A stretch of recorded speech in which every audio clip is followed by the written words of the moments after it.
my teacher was so gentle and so great with that. You know, he'd just give you time, but he would always just come and adjust. He'd come and do it again. Yeah. And again, it was just all about that subtle adjustment. And he was just like, he didn't speak much English. But he was just that Alexander Gabrielov? Yeah. And he was just like, oh, he's so lovely. I was his little princess. He would give me walnuts. As like, he would just be very good, my special girl, very good walnut. Like, fuck yeah, I love walnuts. He really gave you walnuts? He had walnuts in his pocket to give me as like a reward. He's like, very good, special girl, very good. I was like, that's hilarious. Love them. So sweet. And then Simon, who was training with me, he would sometimes get walnuts, and he's like, I love walnuts, you can't have them. They're mine. It was great. Every day is upside down day in Sunshine.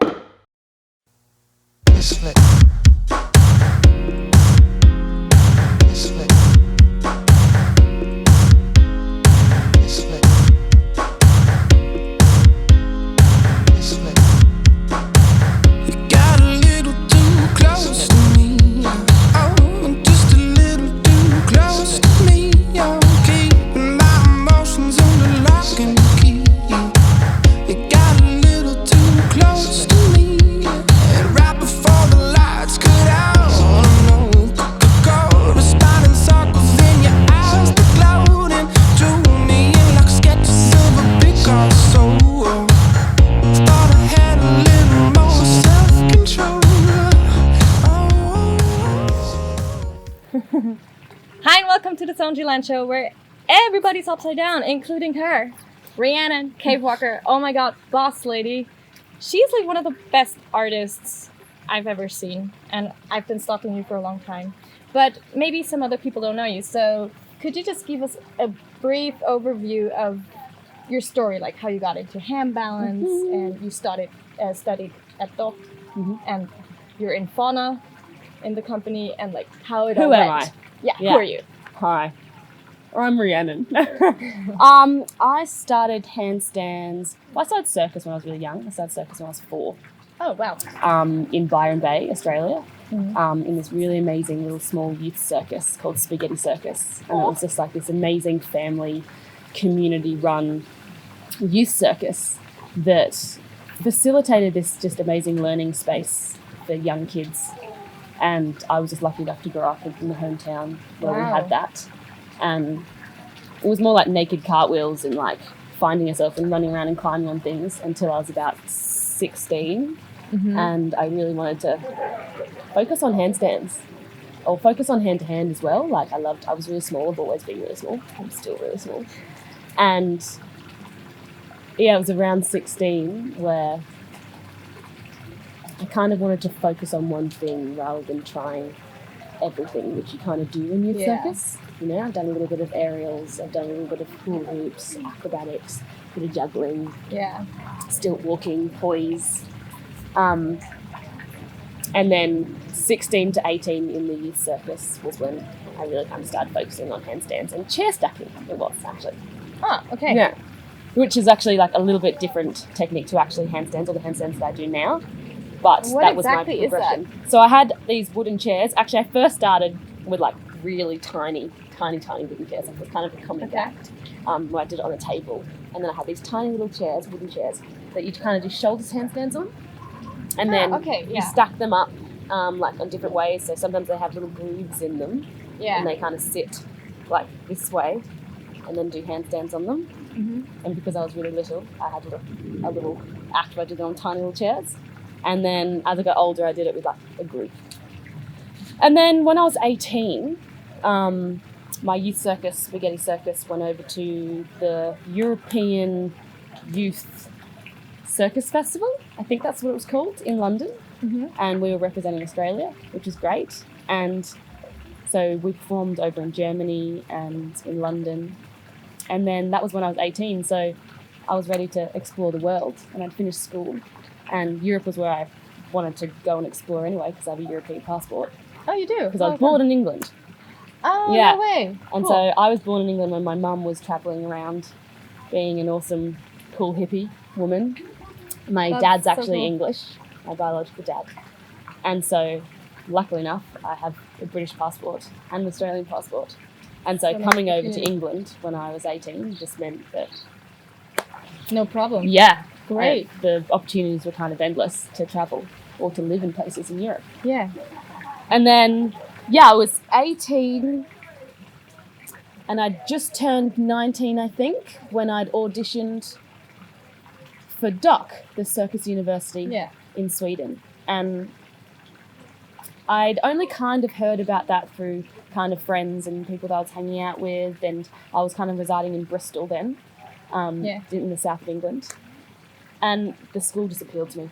It was the only circus school that I auditioned for. I was going to go for other ones in France as well. Yeah. But DOC was the school that was a circus and a dance school. Yeah. And not that it's like a circus and dance school together, but it's two amazing art schools, and they're both really prestigious in what they did. And it was just like right up my alley. Because even though I did circus since I was 4, I'd also done like contemporary and ballet and jazz dance since I was 5.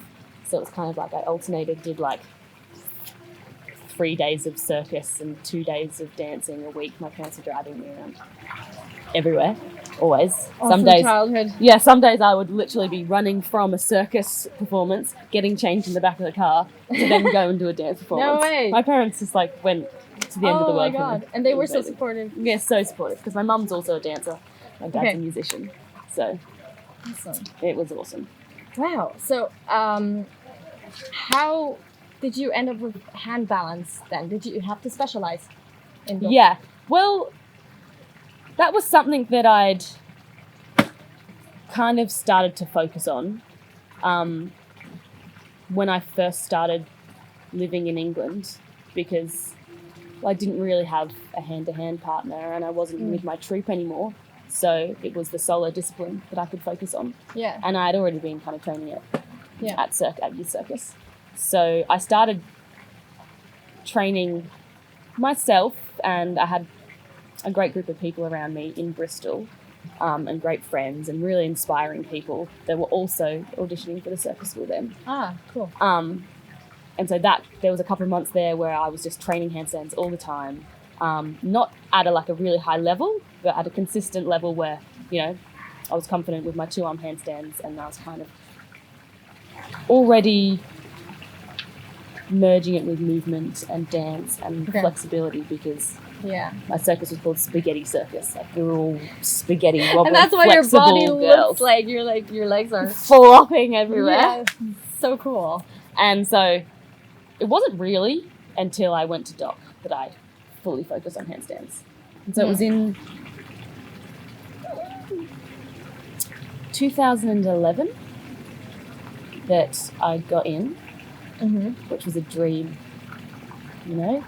I'd gotten in with some really close friends and the man I was dating at the time, and that was just like absolutely like a family dream. Yeah, together. Which is amazing too, for all of us to move from England to Sweden, to a foreign country, to have that support network. And it was just I feel like it was the perfect school to be accepted into. Was it that same group that you were in before? They all made it into the school? None of the Australians. Oh, okay. So it was new people that I'd met in England that I was hanging out with. But they made it in. But they also got in. So they were cool. a hand-to-hand duo. Cool. Yeah. And how was the training? Amazing. In DOC? Like, how was the day-to-day process? So in the first year, you just have like an hour of solid your discipline training a day, which in handstands, when you're very first starting off, that's a lot. And there's usually only 2 of you in the class. So that's like really, but also when you're first starting off, you're at a school, you're wanting to be on your hands for that whole hour. Yeah. That's so it might not sound like a lot, but you're getting intense 1-to-1 or 2-to-1 focus. Yeah. So you're absolutely exhausted, and you're absorbing new information all the time. So already that was just a lot. And then you also have an hour in a second discipline, and then in the afternoon you have like dance or theatre or kind of not really theory stuff, but sitting down and kind of analysing circus or having conversation about circus, which is great. It's an amazing atmosphere. I absolutely love the school. Yeah. It worked so well for me because of the discipline, Mm-hmm. the environment that was there. You know, everyone was so motivated and also motivated to train, but also motivated to create new stuff. And that's what I feel like that school facilitates so well, is to be like, Your artistic side. yeah, let's not try and do stuff that we've seen before. And of course, that's just also a struggle, because when you're at a circus school, a high-level circus school, you know, my main focus was like getting a one-arm handstand. Yeah. And so I don't actually feel like when I was at school, I tried enough creative stuff. I focused so much on my technique and the skills, but I was still exposed to it, you know, and I still had the opportunity to do that. So when I actually left school, I felt confident to kind of go, oh, cool, well, at least now I have my bag full of skills and knowledge that I, you know, absorbed from other people. And, you know, I was able to do it myself, but definitely my process at the school was more skill-based than it was creative-based, and it wasn't until after school that then I was like, yeah, now I just want to create. Yeah. Now I want to do cool movement creation in handstands and in hand-to-hand or in my own company. Which is great. Like I want to ask you, do you think you have to develop the two things separately? Like skill on the one hand and the creative development on the other hand? And how much skill do you need to actually be able to create something? None. You don't. You don't need skill. You don't need any technical skill to actually create something amazing, and the creativity side of it. No, not at all. Obviously, it helps to kind of bring a certain wow factor, but I think maybe the more that I've merged into the creative side as I've gotten older, I feel like that's more important to me, and it just helps to have that awesome skill, you know, to add the wow factor. But for my personal experience, it helps for me to get the basis of my skills, to focus on one thing so that I have the basics, that then I can go and fuck with it. Yeah. You know? Yeah. And that doesn't work for all people, because some people need to have a bit more of a creative outlet maybe to weigh out with the intense training or something like that. But for me, I think it helps to have that basis first, and then you can develop from that, and then you can pick it apart, and you've always got that to come back to. Yeah. I mean, it also seems like you would have nothing to show if you don't have skills. To a degree, yeah. I mean, it also depends on what you're trying to perform or express or create, and for which audience, it completely depends on the context. But I think the beauty is half-half, leveling it out. You know, it's the in-between stuff, or the fluff, but I no longer want it to be the fluff. Yeah. You know, I want that in-between stuff to be just as impressive or just as cool.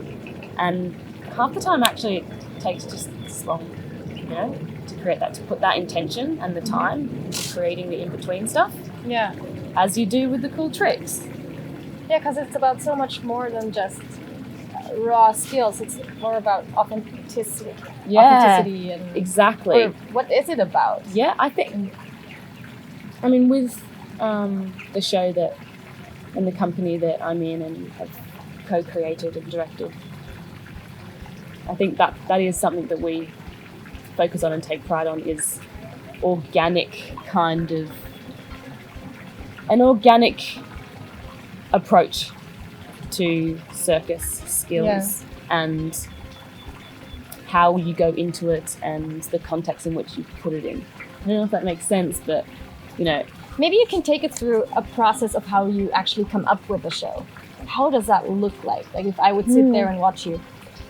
I mean, I was really lucky to have so many amazing individual artists in my company, Fauna, who all individually bring their own reputation and their own amazing ideas and skills that just, when you put them all on the floor together and everyone has ideas, it just like it explodes. So sometimes it is just a combination of the right people at the right time. So you just get together and you experiment and see what works. Completely. Cool. Yeah, and it's about saying yes to things. Yeah. You know, having an open place where trying things and feeling silly and listening to each other Yeah. is all open.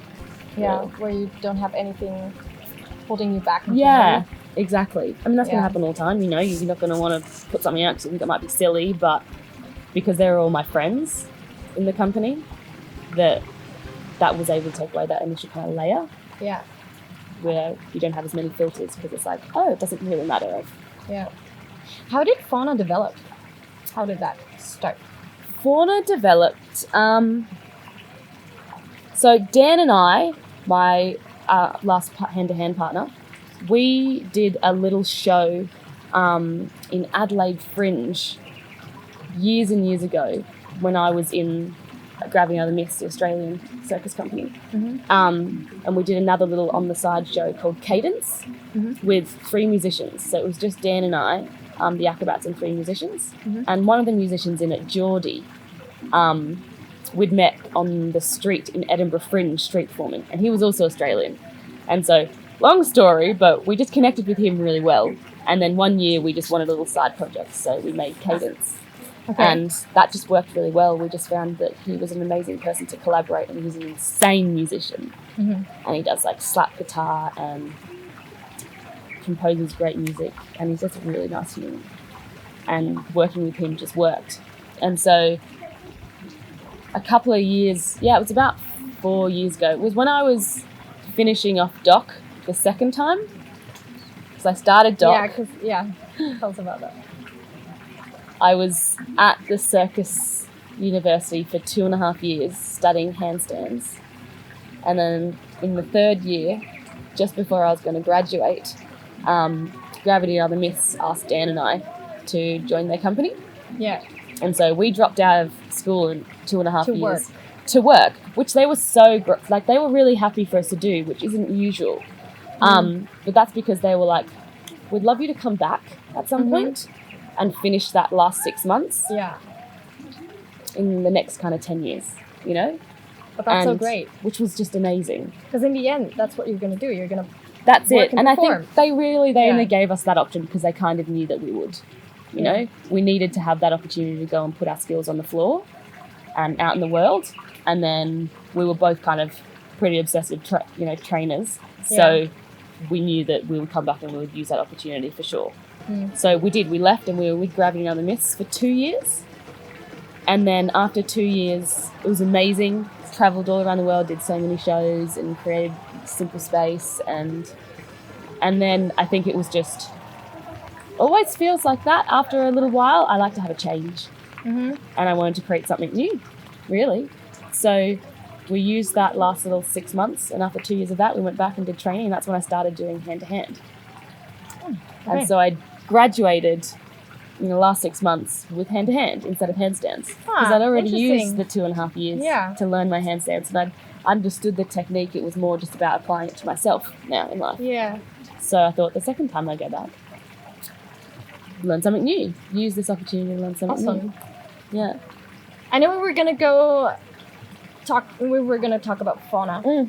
But I really want to know now how the switching from handstands to hand is. Yeah. It was hard. Yeah. It takes a process. It's so different. Yeah. I think obviously it helps to have that handstand base for position-wise so that you know what it feels like once you get into the right position. It's just the small shift in giving over the control. And not doing the balance. And not yourself. doing the balance. Yeah. And that took a little while. It took a couple of months, definitely, of like really focusing on. But because I'd gone from doing handstands to then actually focusing fully on hand-to-hand, really. Oh, so you only did handstands? Pretty much. I still did handstands, but I really wanted to focus. That's not just going to go, Yeah. That's muscle memory. And so I really focused on hand-to-hand and understanding the transition with the hand grip and giving over. And then once I actually understood it, it was easy to kind of switch from both. And now you have a huge repertoire of things that you can do. I'm grateful for that to kind of being able to put that aside and have trust that I still have those skills to then go, because now I'm going to learn something new. Yeah. And it's okay if, you know, my handstand skills go down a little bit. Yeah. I know how to work my way to then build that up again. That's so cool. But it's, you know, even now still I have to like consciously be like, oh yeah, okay, I'm switching now. Okay. Yeah, it's hard. Is there anything you're working on yourself right now in terms of developing yourself? I think nowadays it's more about finding the enjoyment of training. Huh. What does that mean? And enjoying progression and creating a really nice space for myself to learn, rather than constantly trying to learn new tricks and get better all the time. Because I feel like I've been there and I've done that intensity, and I'm grateful for that time, but that's hard. You know, I put a lot of pressure on myself to be at a certain level.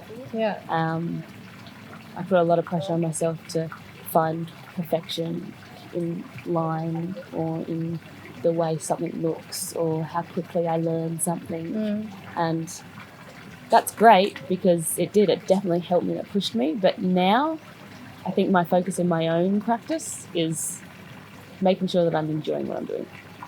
It's like almost you went from a very focused, clear, restrictive pathway to an expansive one where you can use what you've acquired. Definitely. And I don't know if that comes from just age or also wanting to do more with my skills rather than it being kind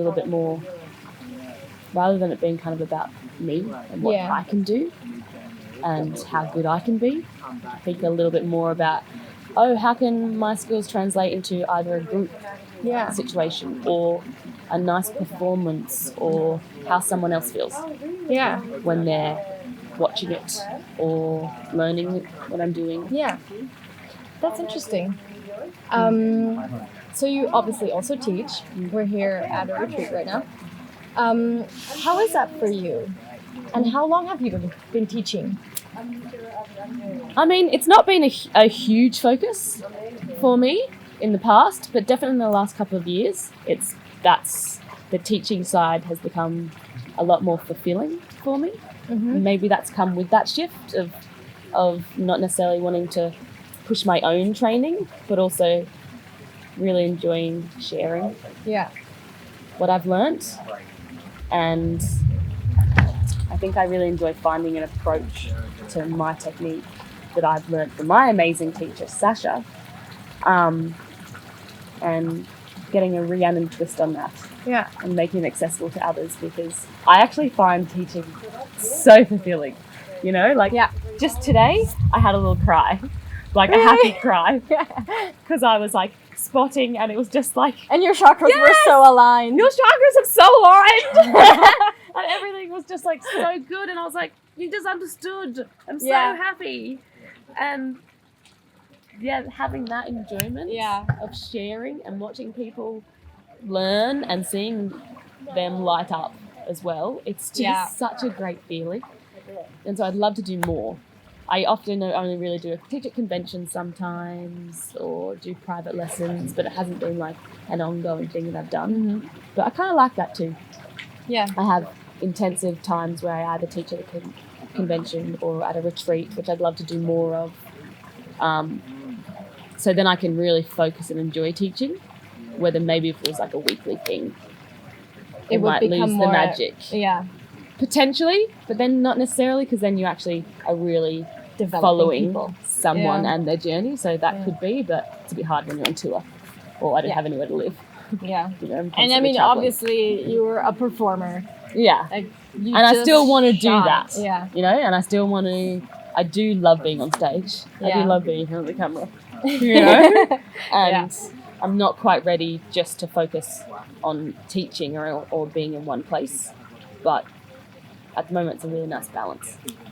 Yeah, but I feel like you have so much passion and you don't hold yourself back as a person. Yeah. So it's really nice to work with you. Oh, thank you. Because you're so... Don't have any filters. Yeah! No. You get all of me. That's my style. Yeah. Yeah, I love it. I love it. And stuff is happening here. I'm so close to my one-arm handstand, and I really hope that... I just want to get 5 seconds this week. It's going to happen. And I also We're feel so like manifesting that right now. Yeah, No, totally. it's so great, and it really is such a joy when you like meet lovely people and everyone's together and everyone's so motivated and inspired and they help each other. Yeah. And it's the best. Yeah, and here it's so many different people, and everybody has different interests also. And levels, and that's nice too because it inspires others. Yeah. And then maybe the higher level see other people learning, and then there's the whole hand-to-hand portion. Yeah, exactly. That I've never experienced before, which is super interesting for me.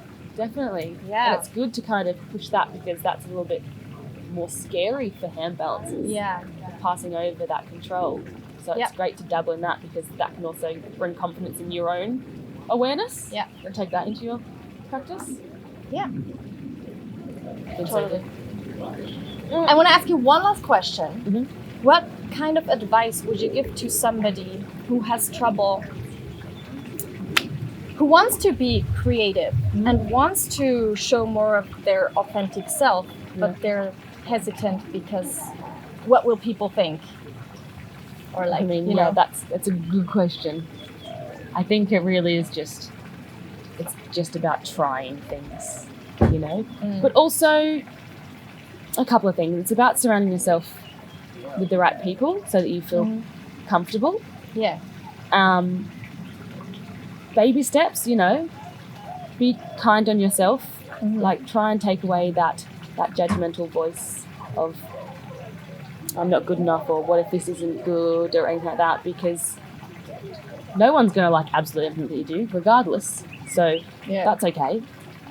And just trying, really, because you're just not going to learn. It's just the same. You're not going to learn how to do a handstand unless you try and fall over. Yeah. You're not going to learn how to do a cool head-to-hand trick unless you try, fall over and know what not to do. Yeah. And so if you're wanting to express yourself creatively, I think it is about going, let's just try this. Oh, yeah, it's not very nice sometimes if it doesn't work. But then you go, okay, well, won't do that again. One. And, then what's another pathway to do that? Or, how can I make it feel better?